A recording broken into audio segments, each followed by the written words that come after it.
Students of class 4, sorry for disturbing. Steps to control air pollution. अब air pollution को control करने के लिए क्या स्टेप्स उठाने चाहिए? We should plant move trees more trees since trees enrich the air, मतलब हमें अपने चारों तरफ ज़्यादा से ज़्यादा प्लांट्स को लगाना चाहिए, जिससे कि प्लांट्स बड़े होकर पेड़ बनेंगे और जिससे कि ज़्यादा ऑक्सीजन हमें देंगे। Automobiles should be check regularly to reduce the release of harmful gases.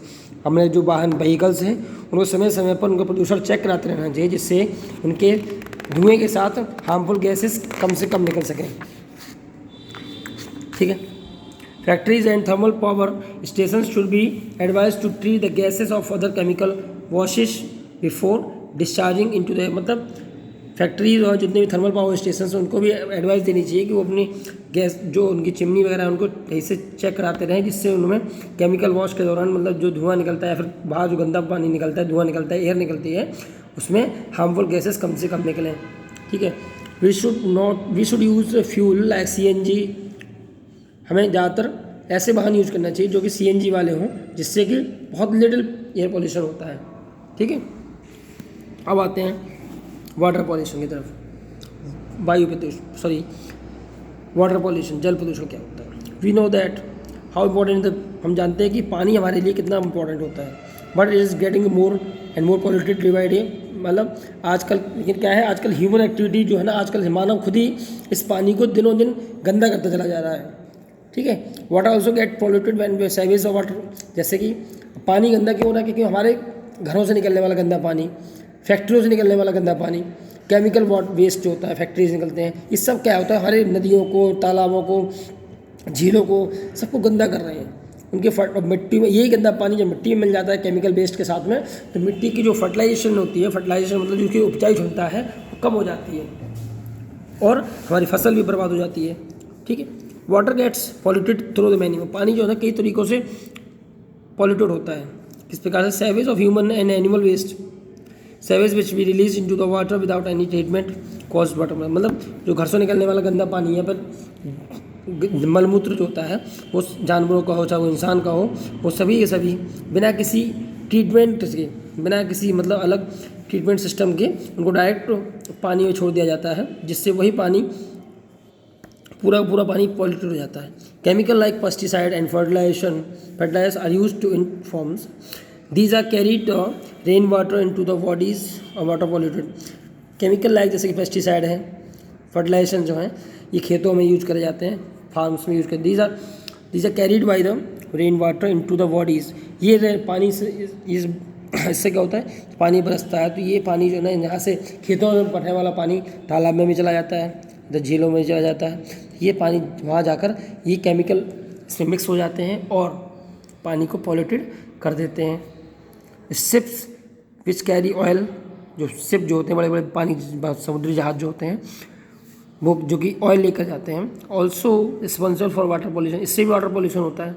Oil from these ships may spill into water leading to water pollution. इनसे जो शिप से पानी शिप होते हैं उनसे थोड़ा बहुत ऑयल जो भी पानी में गिर जाता है, पानी में फैल जाता है, इससे भी पानी में कई सारा वाटर पॉल्यूशन होता रहता है।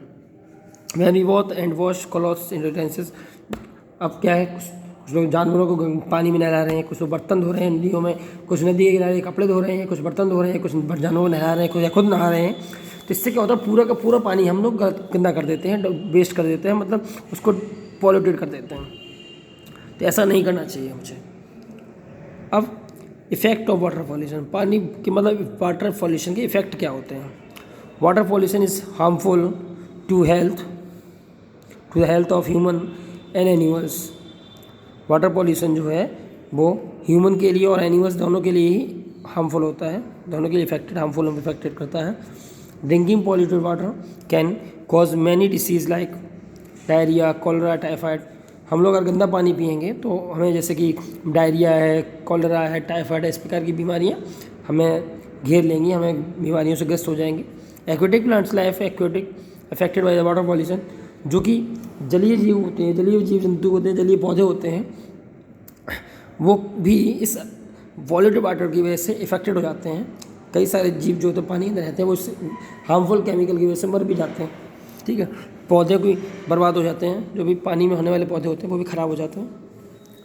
Steps to control water pollution, पानी को पॉल्यूशन को कंट्रोल करने के लिए क्या क्या स्टेप उठाने चाहिए हमें, क्या क्या कदम उठाने चाहिए। Steps to control, all factory wastage should be treated before release into water, मतलब जितना भी वेस्ट कंपनी मतलब फैक्ट्री से निकलता है उसको सबसे पहले ट्रीट करें, उस पानी को, उससे जो भी हार्मफुल इफेक्टेड है उनको बाहर किया जाए, उसके बाद उस पानी को छोड़ा जाए।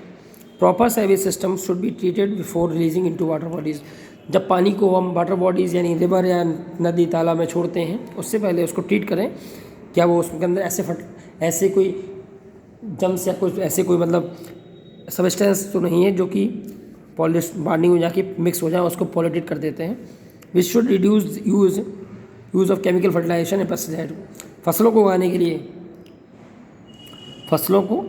के लिए कम से कम फर्टिलाइजेशन का और पेस्टिसाइड का यूज करें, क्योंकि यही फर्टिलाइज़र और पेस्टिसाइड होते हैं पानी में मिल जाते हैं और हमारे वाटर को पॉल्यूटेट कर देते हैं।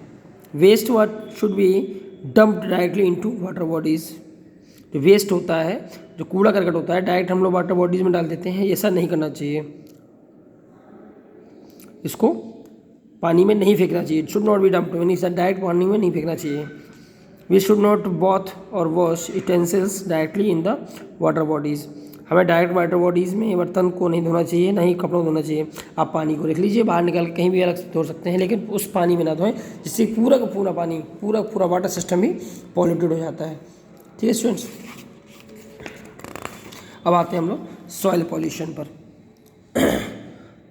Soil is an precious natural resource, बहुत ही महत्वपूर्ण, बहुत ही कीमती रिसोर्स है ये।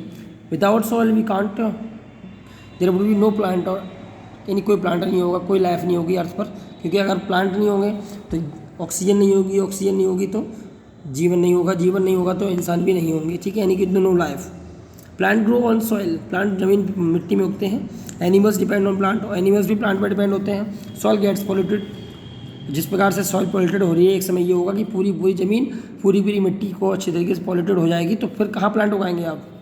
इसलिए animals depend on plants, so soil gets polluted whenever harmful material gets deposit in the soil, मतलब जो हम कोई हार्मफुल मटेरियल मिट्टी में मिला देते हैं, मिट्टी में डाल देते हैं, तो मिट्टी उससे पॉल्यूटेड हो जाती है। Waste can be two types, waste दो प्रकार का होता है, बायोडिग्रेडेबल और नॉन बायोडिग्रेडेबल। ठीक है, बायोडिग्रेडेबल वेस्ट वो होते हैं जो कि decay and final get mixed with the soil, मतलब ऐसे होते हैं बायोडिग्रेडेबल जो कि सड़ जाते हैं और पानी समय आने पर मिट्टी में मिल जाते हैं, जैसे कि पेपर है, वेजिटेबल पीस, सब्जियों के छिलके हैं, फलों के छिलके हैं, पत्तियां हैं, ये सब सड़ जाती हैं और मिल जाती हैं। नॉन बायोडिग्रेडेबल में क्या होता है, वो वेस्ट होते हैं जो कि सड़ते नहीं हैं और परमानेंटली ऐसे ही मिट्टी में पड़े रहते हैं, जैसे कि पॉलीथीन है, पॉलीथीन बैग्स है, प्लास्टिक्स हैं, ये सड़ती नहीं है और जिस जगह मिट्टी में पड़ जाएगी उस मिट्टी को भी ख़राब कर देती है, पॉल्यूटेड कर देती है। ओके स्टूडेंट्स, तो हम लोगों ने आज यहाँ तक पढ़ा है, रेस्ट ऑन टुमारो। यहाँ तक अच्छे से पढ़िए और इसकी चैप्टर की एक्सरसाइज को फाइंड करिए। Okay, have a nice time to you.